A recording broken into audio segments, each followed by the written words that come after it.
अल्हम्दुलिल्लाहि वकफ़ा वसलामुन अला इबादिहिल्लज़ीना अस्तफ़ा अम्मा बअद फ़अऊज़ु बिल्लाहि मिनश्शैतानिर्रजीम बिस्मिल्लाहिर्रहमानिर्रहीम रब्बि इश्रह ली सदरी वयस्सिर ली अमरी वहलुल उक़दतम मिन लिसानी यफ़क़हू क़ौली सदक़ल्लाहुल अज़ीम।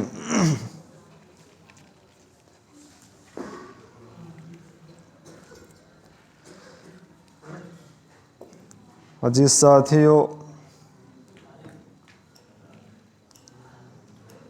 गुज़श्ता जो मजलिस हुई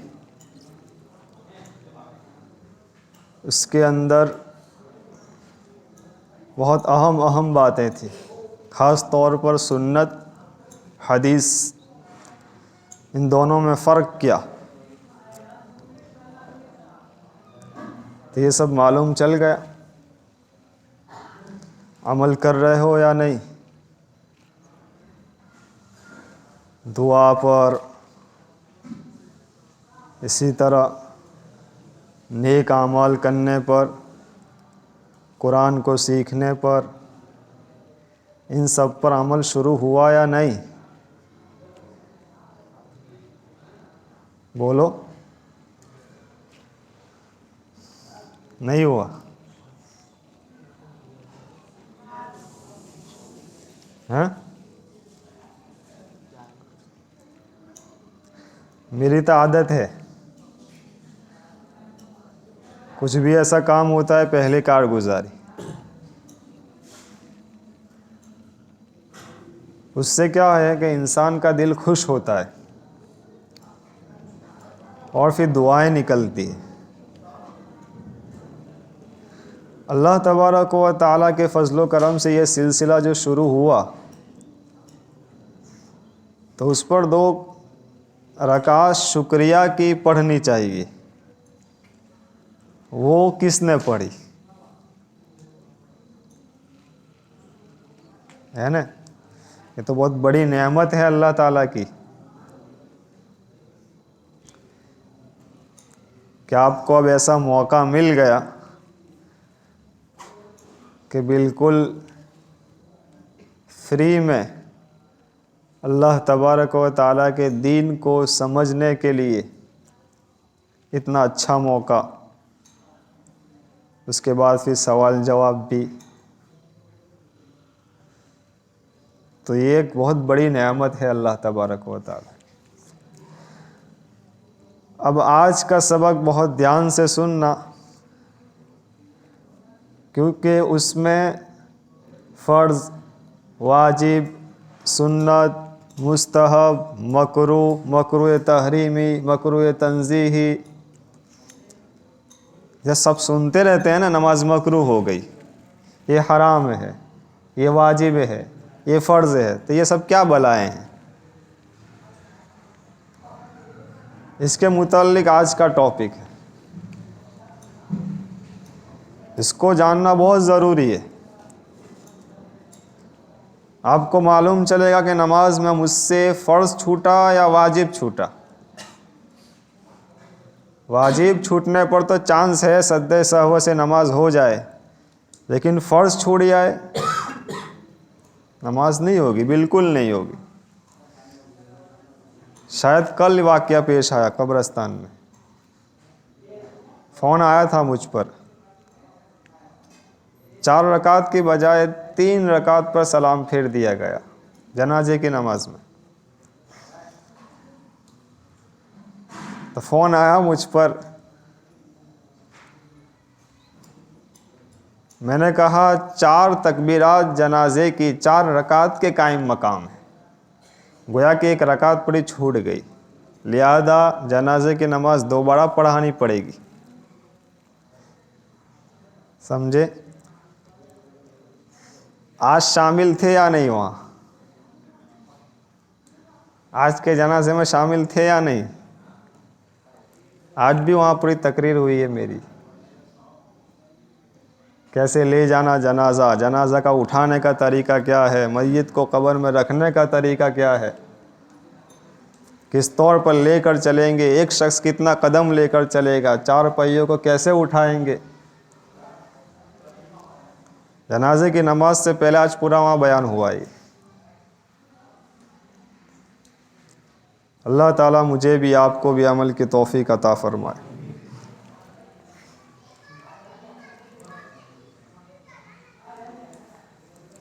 फ़िक़ह की तारीफ़, यानी फ़िक़ह किसको कहते हैं। फ़िक़ह का ताल्लुक़ मसले मसाइल से है। फ़िक़ह अरबी ज़ुबान का लफ्ज़ है जिसके माना आता है समझ, अक़ल, और फ़क़ीह उसको कहते हैं कि दीन के बारे में उसको बहुत गहरी समझ हो। कुरान हदीस के ज़रिए मसाइल वो निकालने का अंदर उसके अंदर तरीक़ा हो, और ये आम आदमी का काम नहीं है। ये अल्लाह तबारक व ताला की तरफ से होता है कि इंसान को अल्लाह तबारक व ताला दीन के बारे में ऐसी समझ देता है कि वो एक आयत से न जाने कितने मसाइल निकालता है।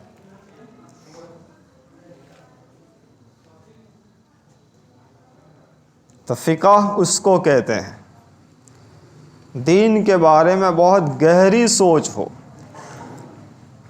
उसी से बना है मुफ्ती, फतवा देने वाला।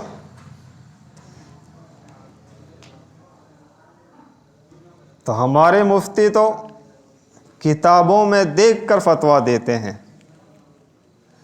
लेकिन जो असल में फ़क़ीह थे, इमाम अबू हनीफ़ा, इमाम मालिक, इमाम शाफ़ी, इमाम अहमद इब्न हम्बल, उनके वक्त कोई किताबें नहीं थी। सबसे पहली किताब ही लिखी है इमाम अबू हनीफ़ा ने।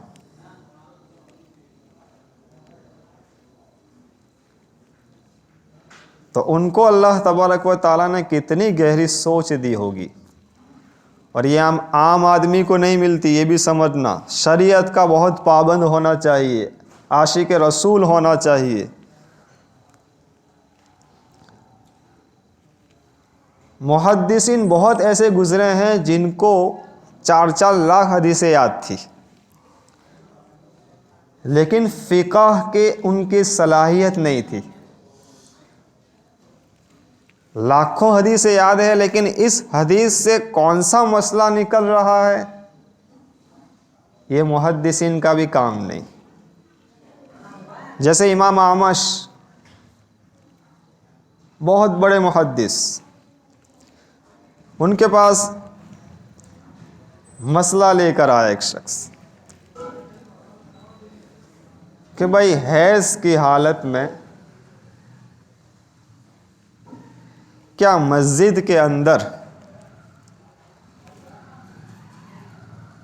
कोई औरत अपने शोहर का सर या मालिश या कंघी वगैरह कर सकती है या नहीं।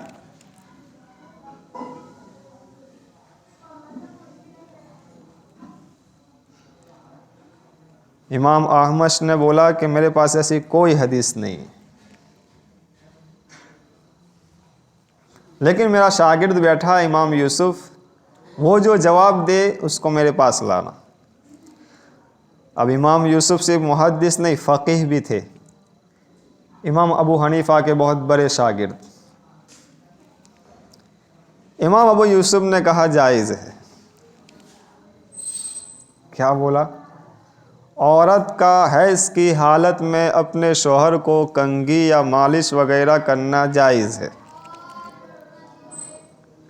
इमाम आमश के पास वो आया और बोला कि उन्होंने कहा जायज़ है। इमाम आमश उस्ताद, वो गुस्से हो गए।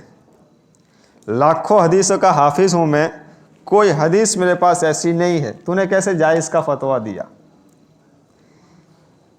इमाम यूसुफ आए, फरमाया हज़रत आयशा रदियल्लाहु ताला अन्हा वाली रिवायत हदीस आपके जहन में होगी कि हज़रत आयशा हैज़ की हालत में थी, लेकिन हुजूर सल्लल्लाहु अलैहि वसल्लम ने मस्जिद नबवी में से अपना सर उनकी गोद में रखा था। मैंने इससे पहले कहा था कि ये मस्जिद नबवी है और उसके बिल्कुल मुत्तसिल अज़वाज मुतहरात के कमरे बने हुए थे। सिर्फ हुजूर पर्दा हटाते और मस्जिद नबवी में एंट्री। तो हुजूर सल्लल्लाहु अलैहि वसल्लम एतिकाफ़ की हालत में बैठे थे, अपना सर अपने हुजरे में दिया हुआ था और बदन मस्जिद नबवी में था। हज़रत आयशा रज़ियल्लाहु ताला अन्हा उनकी मालिश वगैरह कर दिया करती थी, हालांकि हैज़ की हालत में थी। इमाम अबू यूसुफ ने कहा यहाँ से ये फ़तवा निकला, ये मसला निकला कि हैज़ की हालत में औरत अपने शोहर की मालिश वगैरह कर सकती है। उस वक्त इमाम आमश इतने बड़े मुहद्दिसीन में उनका शुमार होता है, ये जुमला उन्होंने बोला कि हम तो सिर्फ मेडिकल वाले हैं, हकीकत में डॉक्टर आप लोग हो, समझे। हम तो सिर्फ मेडिकल वाले हैं, कौन सी दवा क्या है ये सब तो मालूम, इमाम आमश को सारी हदीसें मालूम, लेकिन कौन सी दवा किस मौके पर इस्तेमाल करनी ये फ़कीह का काम होता है।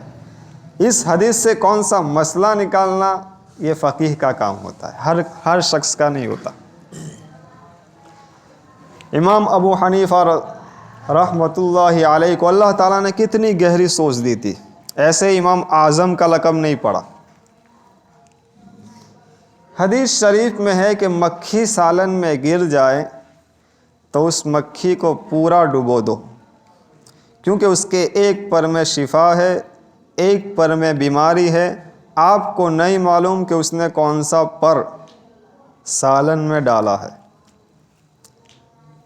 लिहाजा सही हदीस में है कि मक्खी पड़े सालन में पूरी डुबो दो, उसके बाद बाहर निकाल दो। इमाम साहब ने इस मसले से मच्छर को साबित किया, मकोड़े को साबित किया, कीड़ी को साबित किया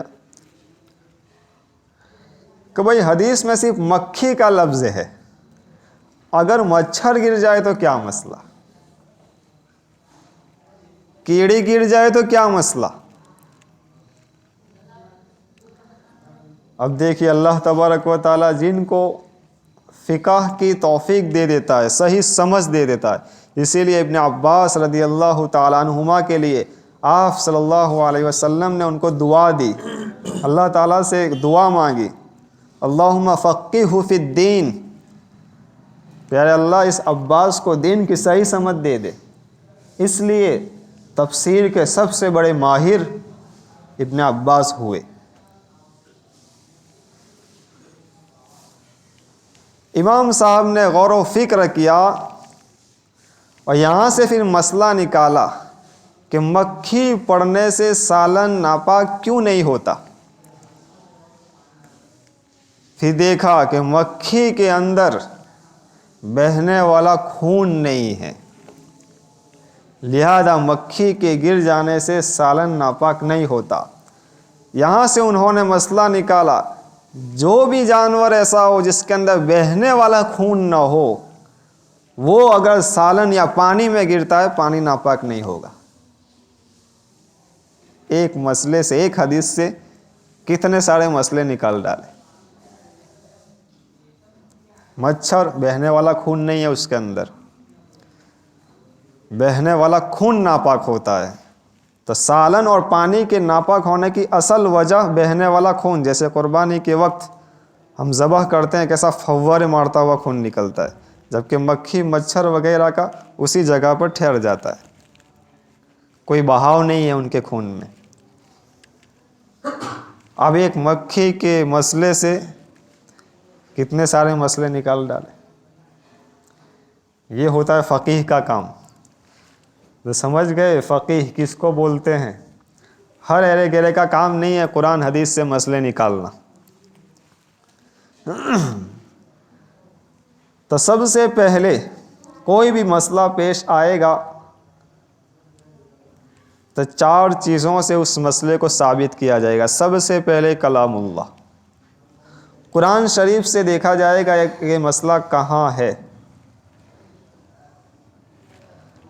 उसके बाद सुन्नत रसूलुल्लाह सल्लल्लाहु अलैहि वसल्लम, हदीस मुबारका को देखा जाएगा कि हदीस में यह मसला मिल रहा है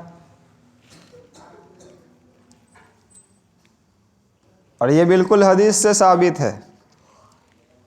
हज़रत मुआज़ रदियल्लाहु ताला अन्हु को आप सल्लल्लाहु अलैहि वसल्लम ने यमन की तरफ भेजा।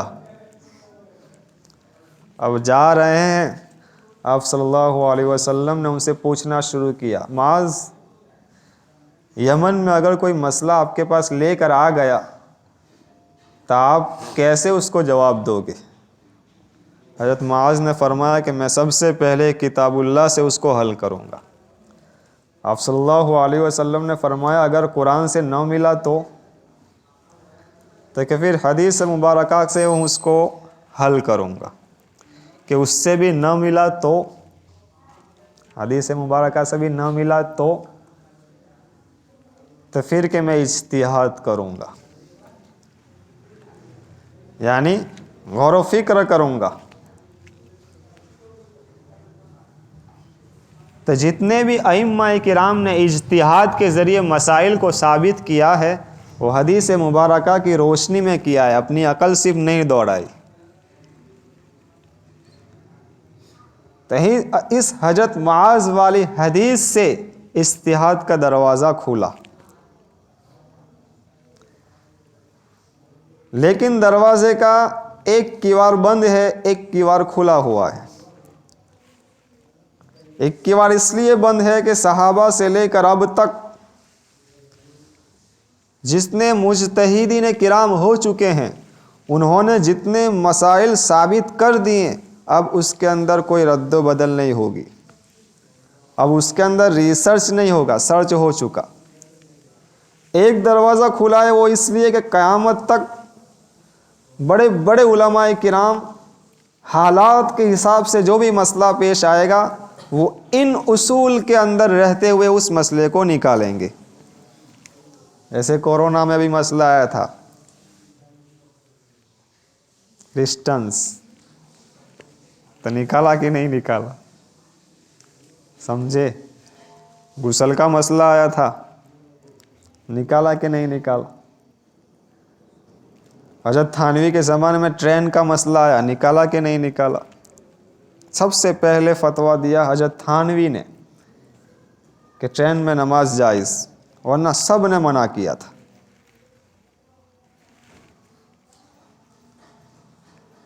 तो कुरान हदीस की गहरी समझ के साथ साथ अल्लाह तबारक व ताला ऐसी फ़क़ाहत देता है, ऐसी गहरी सोच देता है जिसके ज़रिए वो मसाइल को पूरे कुरान के तह से निकाल लाता है।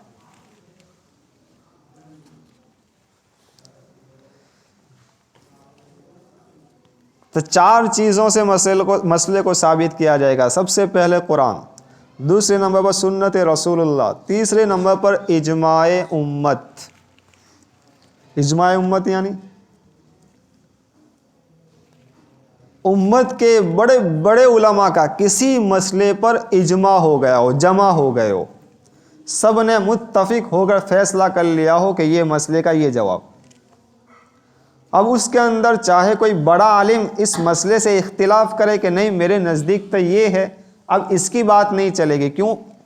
बड़े बड़े लोगों का इजमा हो चुका है।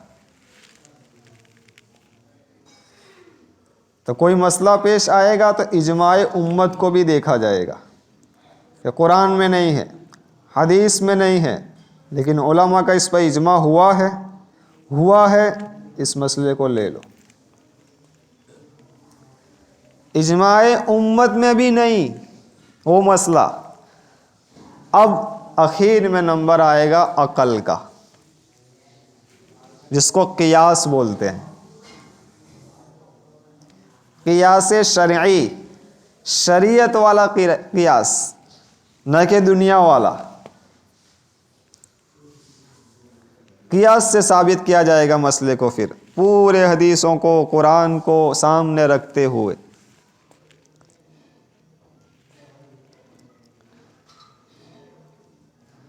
लेकिन इन चारों दलाइल से मसाइल को साबित करना फुकहा का काम है, आम आदमी का नहीं, जैसा मैंने समझाया। अब अल्लाह तबारक व तआला ने आदमी की हिदायत के लिए 3 चीज़ें बनाई।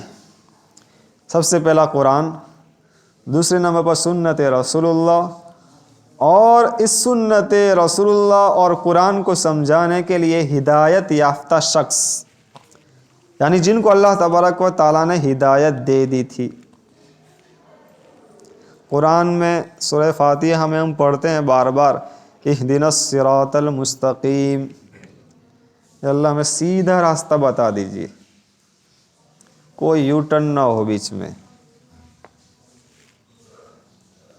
सिरातल लदीना अनअमत अलैहिम, उन लोगों का रास्ता जिस पर तूने इनाम किया।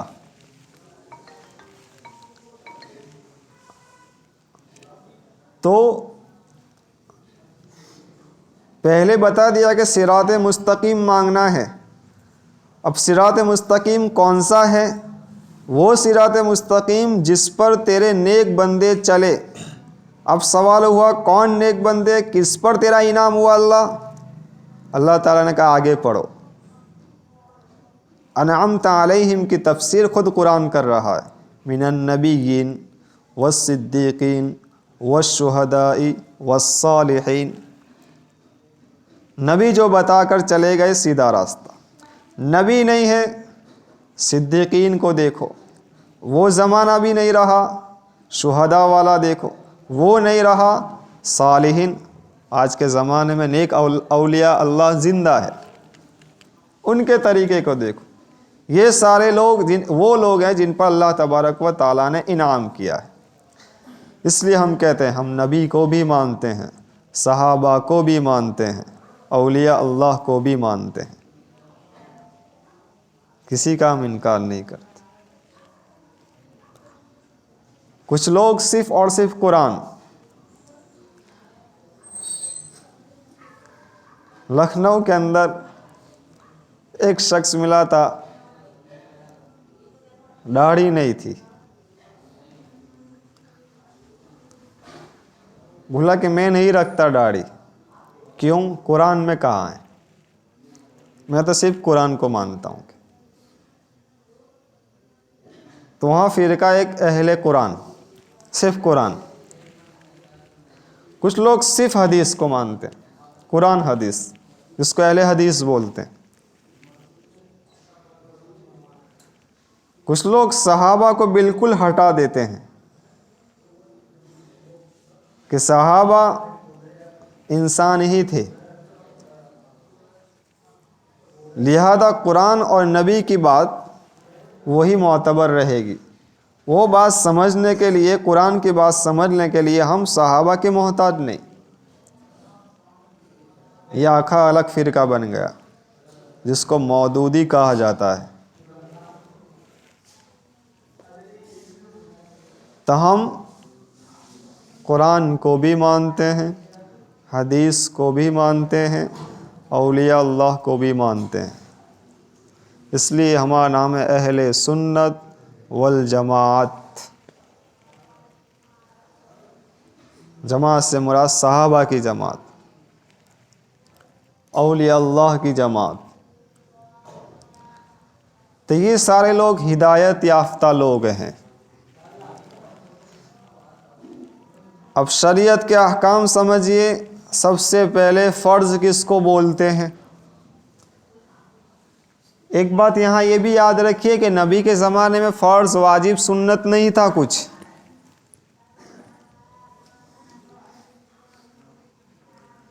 ये अइम्माए मुजतहिदीन ने इसको साबित किया कि ये फ़र्ज़, ये सुन्नत, ये मकरूह, ये हराम। क्यों? भाई आप सल्लल्लाहु अलैहि वसल्लम ने तो कोई भी वही आई सहाबा के सामने पढ़ा, सहाबा तो लपक पढ़ते थे अमल के लिए। वो थोड़ी देखते थे कि ये सुन्नत गैर मुअक्कदा है तो नहीं पढ़नी चलेगी।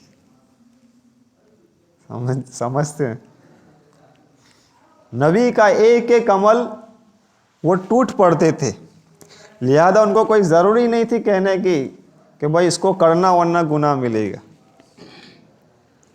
उसके बाद का जो ज़माना शुरू हुआ खैरुल कुरून के बाद, उसके बाद आमाल में सुस्ती आना शुरू हुई, लोग नमाजें तक ज़ाये करने लगे। उस वक्त फिर मुजतहिदीन किस्म के जो लोग अल्लाह के नेक बंदे थे उनको फ़िक्र हुई कि अब क्या करें। लिहाजा कुरान और सुन्नत में गौर व फिक्र किया कि कौन से ऐसे अहकाम हैं जिसमें साफ साफ अल्लाह का हुक्म है, कोई डाउट वाली बात नहीं। फिर उसको उन्होंने रखा फ़र्ज़ के खाने में कि ये ज़रूरी करना। जैसे 5 नमाज, अक़ीमुस्सलाह, हज व आतुज़्ज़का, साफ साफ हुक्म। हज के बारे में साफ साफ हुक्म। अब ये आयत ऐसी है, इसमें कोई डाउट नहीं है कि पढ़ूं या ना पढ़ूं नमाज, लिहाजा इसको फ़र्ज़ के कोठे में रख दिया उन लोगों ने कि ये ज़रूरी बिल्कुल। किसी ने उसका इनकार किया वो शख्स काफिर। 5 नमाजों की बजाय कोई कह रहा है कि नहीं मैं 4 नमाजें मानता हूँ, वो शख्स काफिर है। क्यों? कुरान से बिल्कुल साफ साफ तौर पर साबित है, गोया कि वो कुरान को झुटला रहा है। लिहाजा कुरान की किसी एक आयत का इनकार इंसान को काफिर बना देता।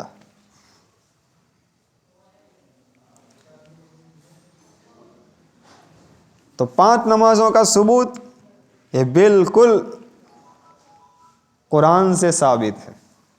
रही बात रकातों की, फजर में 2 फ़र्ज़ 2 सुन्नत 4, ज़ोहर में 12, असर में 8, ये कहीं कुरान में नहीं है। लेकिन ये रकातें आप सल्लल्लाहु अलैहि वसल्लम के मामूल से साबित हैं, सुन्नत तरीके से। क्या आपने हमेशा इतनी रकातें पढ़ी? कभी इसमें कोई कमी या ज्यादती नहीं हुई। लिहाजा कुरान और सुन्नत के अंदर से वो अमल जो बिल्कुल मुतवातिर मुसलसल चले आए, उनको रखा फ़र्ज़ के खाने में। तो फ़र्ज़ किसको कहते हैं? ऐसा हुक्म जो दलील क़तई से साबित हो। दलील क़तई यानी ऐसी दलील जो कुरान और सुन्नत मुतवातिरा, जिसमें कोई डाउट नहीं। क़ता से बना है क़तई, यानी क़ता काट देना, जितने भी शक है काट दिए, कोई शक की गुंजाइश नहीं। तो फ़र्ज़ समझ गए। दूसरे नंबर पर फिर फ़र्ज़ की 2 किस्में, फ़र्ज़ ऐन, फ़र्ज़ किफ़ाया। फ़र्ज़ ऐन हर शख्स पर ज़रूरी, बालिग जो भी हो हर शख्स पर ज़रूरी। जैसे फ़जर, ज़ोहर, असर, मगरिब, ऐसा नहीं कि 5 लोगों ने पढ़ ली तो सबको सवाब मिल गया, सबको पढ़नी पड़ेगी। उसको कहते हैं फ़र्ज़ ऐन, सब पर पढ़ना ज़रूरी। एक है फ़र्ज़ किफ़ाया, यानी कुछ लोग पढ़ लें पूरी बस्ती को सवाब मिल जाएगा। मिसाल के तौर पर जनाजे की नमाज, जनाजे की नमाज फ़र्ज़ तो है लेकिन फ़र्ज़ किफ़ाया है। 40 लोगों ने पढ़ ली, पूरी उम्मत को इसका सवाब मिल जाएगा, पूरी बस्ती वालों को। अगर किसी एक ने भी नहीं पढ़ी, पूरी बस्ती गुनहगार। तो फ़र्ज़ ऐन, फ़र्ज़ किफ़ाया समझ गए। उसके बाद नंबर आता है वाजिब। वाजिब किसको बोलते हैं? वाजिब उसको कहते हैं कि ऐसा हुक्म जो दलील ज़न्नी से साबित हो, साफ साफ कुरान हदीस में उसका हुक्म नहीं है, साफ साफ कुरान में उसका हुक्म नहीं है। जैसे नमाज हम पढ़ते हैं, अब नमाज के अंदर सूरह फातिहा के बाद सूरत का मिलाना, ये दोनों वाजिब। अब आप सल्लल्लाहु अलैहि वसल्लम ने उसको पढ़ा, लेकिन सूरह फातिहा के बाद कौन सी सूरत पढ़ना, कितनी मिकदार में पढ़ना, कब रुकू करना, ये तय नहीं था। कभी लंबी, कभी छोटी, कभी ये सूरत, कभी वो सूरत, पढ़ते ज़रूर थे। लिहाजा ये क्या हो गया, ज़न यानी यकीन के दर्जे में। दलील ज़न्नी यानी गुमान, ज़न यानी गुमान करना, लेकिन ऐसा गुमान जो यकीनी गुमान है, ये कि हाँ ज़रूर पढ़ा है सूरह फातिहा के बाद नबी ने। लिहाजा उसको रख दिया गया वाजिब के कोठे में कि ये वाजिब।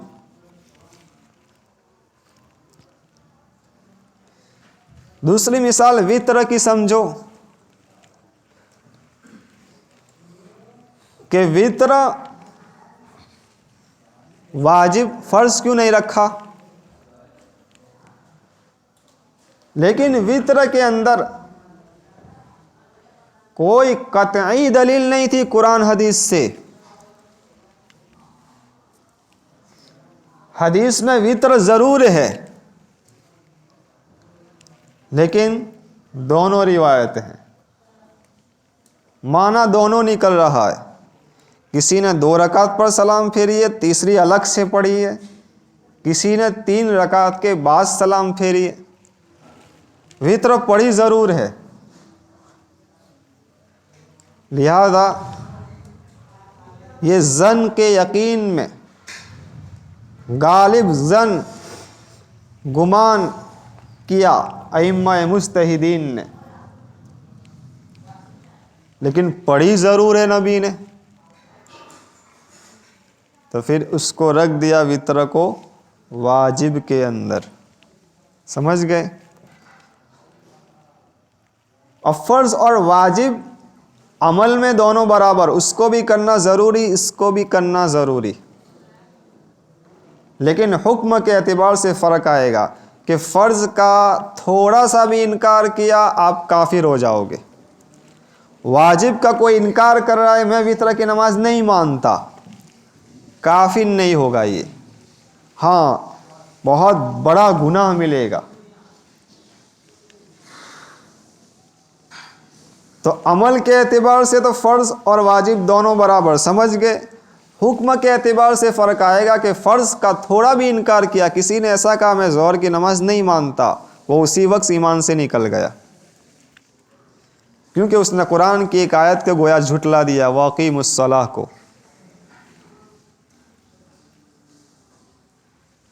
समझ गए। लेकिन वाजिब का कोई इनकार कर रहा है तो वो काफिर नहीं होगा, गुनहगार ज़रूर होगा, और वो शख्स फासिक में शुमार होगा।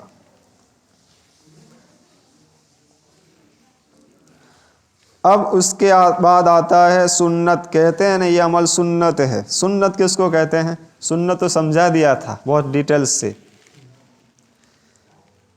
फिर सुन्नत की 2 किस्में समझो, फिर भी चलो सुन लो।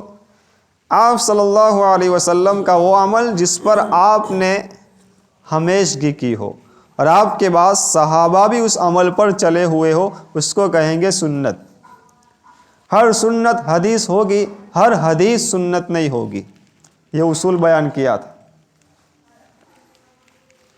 सुन्नत की 2 किस्में, सुन्नत मुअक्कदा, सुन्नत गैर मुअक्कदा।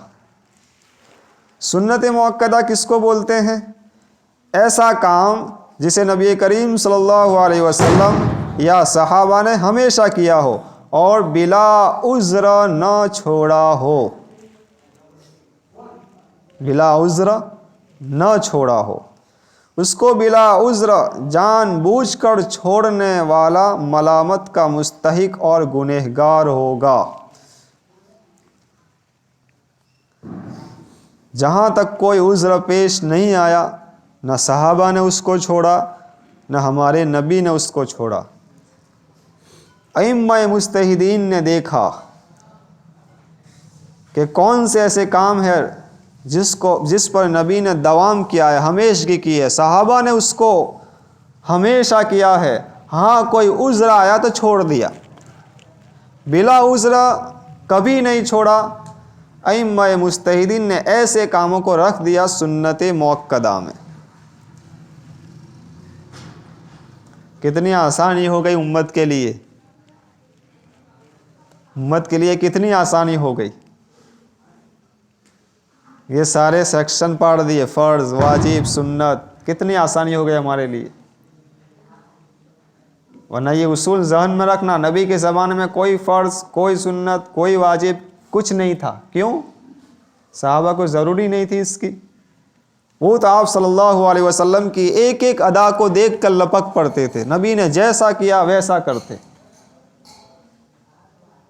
यहाँ तक कि हज़रत उमर, नबी जिस रास्ते पर गुज़रे और वहाँ क़ज़ाए हाजत के लिए यानी पेशाब पाखाना के लिए रुके, हज़रत उमर जब जब उस रास्ते से गए, अगरचे उनको ज़रूरत नहीं थी, लेकिन वहाँ जाकर थोड़ी देर बैठ गए कि मेरे नबी यहाँ बैठे थे। सहाबा तो ऐसे थे, लिहाजा उनको कोई फ़र्ज़ वाजिब की ज़रूरत नहीं थी। ये अल्लाह ताला जज़ाए खैर दे अइम्मा मुज्तहिदीन को उन्होंने हमारे लिए किया। क्योंकि उम्मत में जब सुस्ती आना शुरू हो गई, लोग नमाज़ों को छोड़ने लगे, फिर उन्होंने ये शुरू किया कि अब कोई ऐसा तरीका ईजाद किया जाए कि उम्मत को मालूम चल जाए कि नहीं, ये नहीं छोड़ना है, वरना बहुत ईमान से निकल जाएंगे। तो उसके बाद फिर ये सारे कोठे बने, फ़र्ज़, वाजिब, सुन्नत। समझ में आ गई बात? सुन्नत गैर मुअक्कदा किसको कहते हैं? वो काम जिसे नबी करीम सल्लल्लाहु अलैहि वसल्लम ने अक्सर किया हो और कभी कभी बिला उज़्र भी छोड़ दिया हो। कोई उज़्र नहीं था फिर भी छोड़ दी, कोई उज़्र नहीं फिर भी छोड़ दिया, तो उसको कहेंगे सुन्नत गैर मुअक्कदा। सुन्नत मुअक्कदा की मिसाल ज़ोहर से पहले की सुन्नतें, फजर से पहले की सुन्नतें, ये सब क्या है? सुन्नत मुअक्कदा। ज़रूरी है पढ़ना, वरना आप गुनहगार होंगे।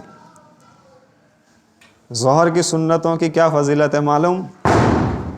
4 रकात ज़ोहर से पहले आप सुन्नतें पढ़ रहे हैं तो गोया के तहज्जुद की नमाज़ पढ़ रहे हैं आप। कितना बड़ा सवाब। सुन्नत गैर मुअक्कदा की मिसाल असर से पहले की सुन्नतें, ईशा से पहले की सुन्नतें, ये गैर मुअक्कदा की मिसाल। उसके बाद आता है मुस्तहब। बोलते रहते हैं यह अमल मुस्तहब है। क्या माना मुस्तहब का? मुस्तहब ऐसा अमल जिसको नबी करीम सल्लल्लाहु अलैहि वसल्लम या सहाबा ने कभी किया हो, कभी छोड़ दिया हो, कभी किया हो, कभी छोड़ दिया हो। सुन्नत गैर मुअक्कदा और मुस्तहब में फ़र्क समझो। वहाँ अक्सर करते थे और कभी बिला उज़्र भी छोड़ देते थे, कोई उज़्र नहीं फिर भी छोड़ देते थे। मुस्तहब में कभी कभी करते थे, कभी कभी छोड़ देते थे। फ़र्क आया समझ में? उसको करने से सवाब, मुस्तहब को छोड़ देने पर कोई गुनाह नहीं होगा। समझे? करेंगे सवाब मिलेगा। अब मुस्तहब में सारी नवाफिल आ जाएगी। नफलें जितनी हैं वो सारी मुस्तहब है, चाहे सलातुल हाजत हो, इशराक हो, चास्त हो, अव्वाबिन हो, वो सारी नमाज़ें क्या है? नवाफिल में शुमार होगी। हत्ता के सारे ज़िक्र व अस्कार भी नवाफिल में आएंगे। इसीलिए मैं कहता हूँ कि नमाज के बाद अल्लाहुम्मा अंतस्सलाम व मिनकस्सलाम तबारकत या जल जलाली वल इकराम।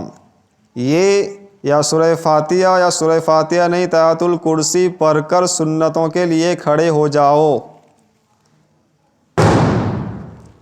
जहाँ जहाँ हदीस में है कि नबी ने 33 मरतबा ये पढ़ा सुबहान अल्लाह, 34 मरतबा ये अल्लाहु अकबर इतनी मरतबा, और हम फ़र्ज़ नमाज के बाद पढ़ने बैठ जाते हैं। हालांकि मुस्तहब से ऊपर क्या था? सुन्नत का दर्जा था। तो आप तस्बीहात पढ़कर मुस्तहब अमल में लगे हुए हैं और सुन्नत में ताख़ीर कर रहे हैं। इसलिए मेरी आदत है, मैं सब कुछ पढ़ता हूँ सुन्नतों के बाद। फ़र्ज़ नमाज के बाद आयतुल कुर्सी पढ़ लो या फिर ये दुआ पढ़ लो।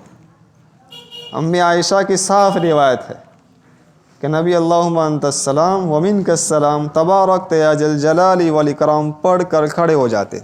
किसी हदीस में नबी सूरह फातिहा पढ़कर खड़े हो जाते, किसी हदीस में नबी आयतुल कुर्सी पढ़कर खड़े हो जाते। और ये वक्फ़ा भी इसके लिए रखा कि फ़र्ज़ और सुन्नत जमा ना हो जाए। किसी ने सलाम फेरी फ़ौरन खड़ा हो गया, ये भी मकरूह। फ़र्क करना ज़रूरी है कि मेरी फ़र्ज़ ख़त्म हुई, अब सुन्नतें शुरू हो रही। तो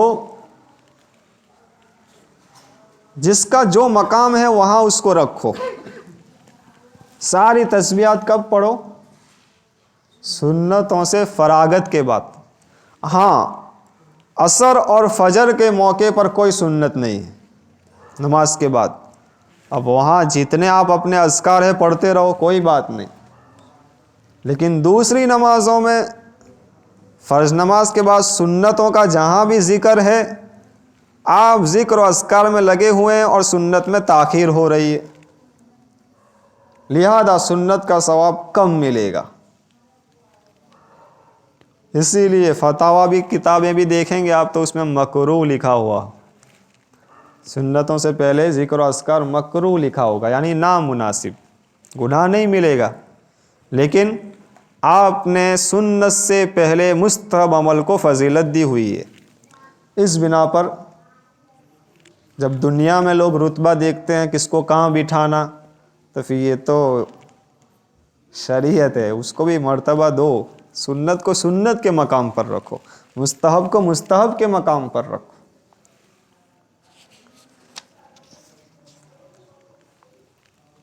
अब आती है हराम। हराम किसको बोलते हैं? वो फ़ेल जिसकी मुमानात, यानी जिसको मना किया गया हो, किससे? कुरान और सुन्नत मुतवातिरा। जो फ़र्ज़ की डेफिनेशन थी वही हराम की, वहाँ कुरान और हदीस से साबित हो, साफ साफ साबित हो, कोई डाउट नहीं, कोई शक नहीं। बिल्कुल इसी तरह काम का न करना कुरान और सुन्नत मुतवातिरा से साबित हो, और ऐसा साबित हो कि कोई शक न हो। जैसे कुरान ने साफ कह दिया, हुर्रिमत अलैकुमुल मैततु, मुर्दार जानवर तुम्हारे ऊपर हराम।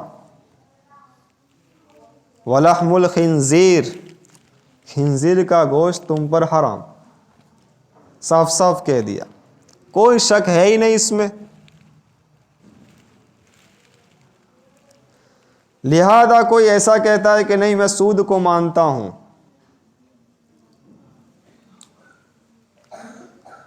मैं मुर्दार को मानता हूं, जायज़ मानता हूं, तो ये शख्स गोया के कुरान की आयत का इनकार कराए, काफिर हो जाएगा। फ़र्ज़ और हराम दोनों एक जैसे हैं, किसी का भी इनकार किया इंसान काफिर हो जाएगा। जैसे शराब पीना, झूठ बोलना भी क्या है? हराम है। झूठ बोलना भी हराम है। मोमिन सब कुछ हो सकता है, आप सल्लल्लाहु अलैहि वसल्लम ने फरमाया, लेकिन झूठा नहीं हो सकता।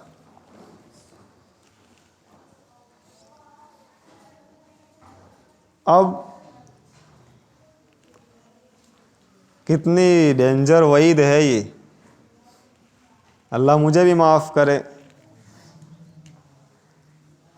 एक हदीस सुनाऊं, आयतुल मुनाफिक सलासन, मुनाफिक की 3 अलामतें हैं।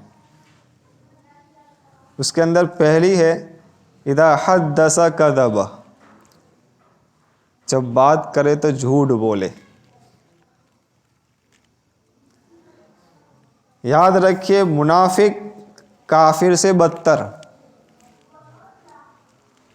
इसीलिए कुरान में साफ कह दिया, इन्नल मुनाफिकीन फी दरकिल अस्फली मिनन नार, मुनाफिक को जहन्नम के सबसे निचले तबके में अजाब होगा। काफिर को इतना अजाब नहीं होगा जितना मुनाफिक को होगा। क्यों? दोगलापन है उसके अंदर, जुबान पर कुछ, दिल में कुछ।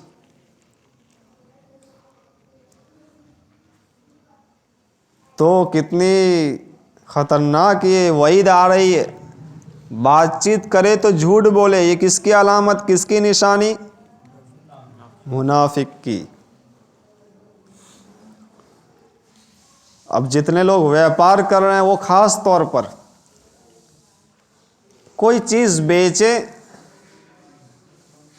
तो ऐसा ना कहे कि भाई इतने में तो मुझे भी नहीं पड़ती, हालांकि उतने में उसको मिल रही है, लेकिन नफा लेने के लिए कह रहा है कि मुझे, आप जितने में मांग रहे हैं उतने में तो मुझे भी नहीं पड़ती। जितनी आमदनी उसने दी वो सारी हराम हुई, झूठ बोलकर आपने जो ली। लिहाजा उसका तरीका ये है, भाई देखो मुझे नहीं जमता, मैं अपनी ज़ुबान में बोलते मुझे नहीं पोसाता, सिर्फ इतना बोल दो। ये क्या कहने की ज़रूरत है, आप जितने में मांग रहे हो उतने में तो मुझे भी नहीं पड़ती, हालांकि उतने में तू लाया है। बिल्कुल इसी तरह जब एडवाइस करनी हो, कोई चीज़ बेचते हैं, पूरे फ़ायदे बताते हैं, ये लोगे उसका ये फ़ायदा, ये फ़ायदा, ये फ़ायदा, ये फ़ायदा, लेकिन उसका नुकसान नहीं बताया, धोखा दिया आपने उसको। या फ़ायदे की चीज़ें बड़े राइटिंग में लिख दी है और नुकसान आखिर में या छोटी लाइन में लिख दिया है, ये भी धोखा। तो आपको परेशानी आएगी चीज़ बेचते वक्त, लेकिन जितने में आप बेच रहे हैं उस पैसों की बरकत और उस पैसों में जो नहुसत है, दोनों में आजमा कर देख लेना कि वो कम कीमत में या कम माल भले बिका, लेकिन उस कम कीमत के अंदर कितने काम अल्लाह तबारक व तआला ने आपके बना दिए, वो खुद देख लेना। जाहिर सी बात है, जो अल्लाह कह रहा है झूठ से बचो, आप सच बोलने पर धंधा करके नुकसान उठाओगे क्या?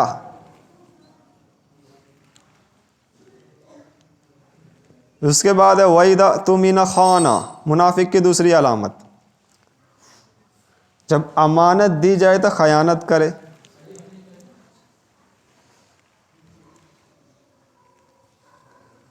अब सारे लोग समझते हैं पैसे दिए, उसने इस्तेमाल कर लिए, ये खयानत हो गई।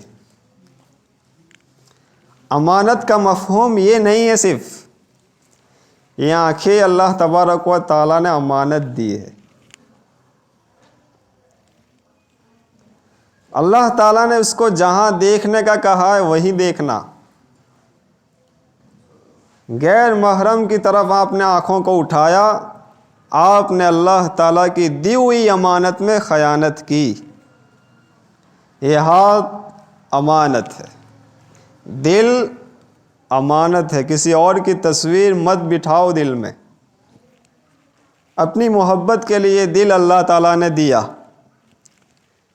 किसी और को आप दिल में लिए हुए घूमते हैं, गोया के 24 घंटे अल्लाह ताला से खियानत कर रहे हैं आप।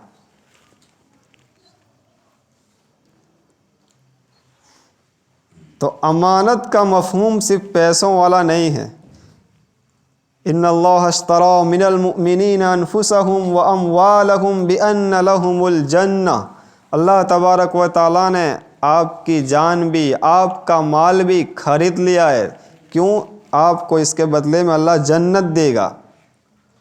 तो ये पूरा जिस्म आपके लिए अमानत है, आप खयानत नहीं कर सकते। लिहाजा इस ज़माने में अपनी निगाहों को बचाओ, अपने हाथों को बचाओ चैटिंग के ज़रिए मोबाइल में। आँखें जितनी हिफाजत में रही, आपका दिल इतना सुकून से रहेगा। जैसी निगाह किसी पर उठी, फ़ौरन उसकी तस्वीर दिल में आई, ख़यालात का पकना शुरू, और इंसान का आखिरी स्टेशन फिर शर्मगाह होगा। गुनाह का पहला स्टेशन निगाह है, आखिरी स्टेशन शर्मगाह है। लिहाजा निगाह ही मत उठाओ तो शर्मगाह के गुनाह से बच जाएंगे। और ये 5G से भी इतना फास्ट नेटवर्क है आँख का और दिल का, जैसे किसी पर निगाह पड़ी अगरचे आपने फ़ौरन झुका ली, लेकिन इतना फास्ट नेटवर्क है कि उस आँख ने फ़ौरन इतनी स्पीड में वो फ़ोटो आपके दिल में फॉरवर्ड कर दिया।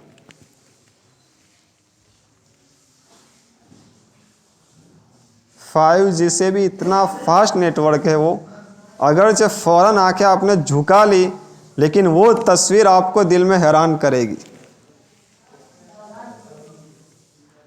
इसलिए एक नुस्खा बताऊं, जहां कदम रखना है वही निगाह रखो, आजू बाजू इर्द गिर्द ऊपर नीचे कोई नहीं। जहां कदम रखना है वही निगाह रखो, इंशाअल्लाह आपकी आंखें महफूज हो जाएगी। खानका में उसको बोलते हैं निगाह बर कदम। जहां कदम रखना है वहीं पर निगाह।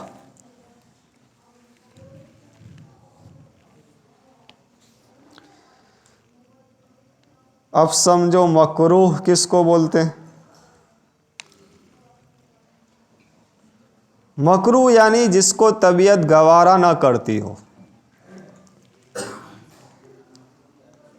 घिन महसूस हो, अच्छा न लगता हो, इसको कहेंगे मकरूह। अब एक होगा मकरूह तहरीमी यानी हराम के करीब, एक होगा मकरूह तंजीही हराम से दूर। मकरूह तहरीमी उसका करने वाला गुनहगार और उसको हलाल जानने वाला काफिर नहीं बल्कि गुमराह कहेंगे उसको। जैसे इमाम से पहले सजदा करना,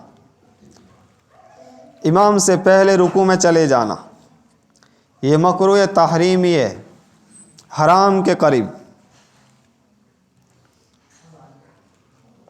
मकरूह तंज़ीही वो फ़ेल जिसका करना शरीयत में अच्छा न समझा जाए और उसको न करना बेहतर समझा जाए। मसलन जैसे नमाज की पहली रकात सना के बजाय सूरह फातिहा से शुरू करना। पहली रकात में खड़े हुए, सना नहीं पढ़ी, सीधी नमाज शुरू कर दी सूरह फातिहा से, ये मकरूह तंज़ीह है। क्यों? सुन्नत छूट गई ना आपसे। सना पढ़ना सुन्नत, आऊज़ु बिल्लाह पढ़ना सुन्नत, बिस्मिल्लाह पढ़ना सुन्नत, ये सारी सुन्नतों को छोड़कर आप सीधे वाजिबात पर आए, तो ये क्या हुआ? एक नापसंदीदा अमल हुआ। इसके लिए कहते हैं इसको मकरूह तंज़ीही। लेकिन मकरूह तहरीमी उससे तो बहरहाल बचना पड़ेगा वरना गुनाह मिलेगा आपको। जैसे था फ़र्ज़ और वाजिब में, इसी तरह हराम और मकरूह तहरीमी, कि हराम में भी बचना पड़ता है, मकरूह तहरीम में भी बचना पड़ेगा। यहाँ भी हुक्म में सिर्फ फ़र्क आएगा कि हराम को कोई हलाल समझता है तो काफिर, लेकिन मकरूह तहरीमी को कोई जायज़ समझता है, हलाल समझता है, तो वो काफिर नहीं लेकिन बड़ा गुनहगार। आगे समझना फ़र्क। उसके बाद एक इस्तिलाह और बोलते हैं कि ये चीज़ मबाह है, मुबाह है। वो फ़ेल जिसके करने से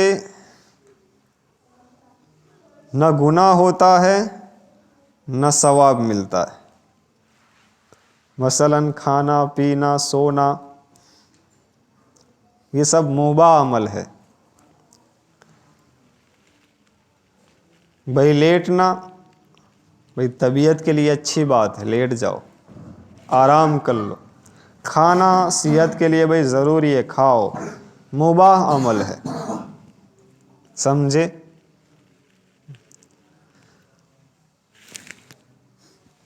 टाइम बहुत हो गया हाँ? चलो ठीक है, कोई बात नहीं।